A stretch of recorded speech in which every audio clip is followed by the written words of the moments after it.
SIR খসড়া তালিকা থেকে নিজের নাম বার করা এখন হয়ে গেল খুব সহজ। এর জন্য আপনাকে প্রথমে চলে আসতে হবে প্লে স্টোরে। এখানে আমি প্লে স্টোরটা ওপেন করে নিলাম। এরপরে আসতে হবে আমাদের সার্চে আসার পর এখানে আমরা সার্চ করব ECINET নেট। এই যে অ্যাপটা আছে এই অ্যাপটাকে আমাদের প্রথমে ইনস্টল করে নিতে হবে। এই অ্যাপটাকে আমরা ইনস্টল করে নেব, তারপরে আমরা আমাদের নামটা এখানে খুঁজে দেখব।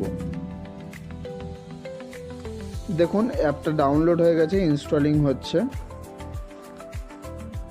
ইনস্টল হয়ে গেছে, এখানে ওপেন করে নেব। অ্যাপ ওপেন হয়ে গেছে, এখানে আমরা আসব সার্চ ইওর নাম ইন ভোটার লিস্ট, এখানে ক্লিক করব।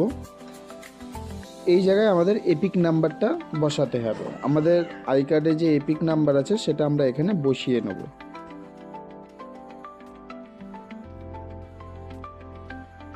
এখানে আমরা এপিক নাম্বার দিয়ে দিয়েছি। এবারে সার্চে ক্লিক করব। সার্চে ক্লিক করার সঙ্গে সঙ্গে আপনার ফুল ডিটেলস এখানে চলে আসবে। এখানে ডিটেলস আসছে মানেই এসআইআর খসড়া রিপোর্টে আপনার নামটা নথিভুক্ত হয়ে গেছে। ভিডিওটি ভালো লাগলে অবশ্যই একটি লাইক করবেন। আর কে কোথা থেকে দেখছেন ভিডিওটি অবশ্যই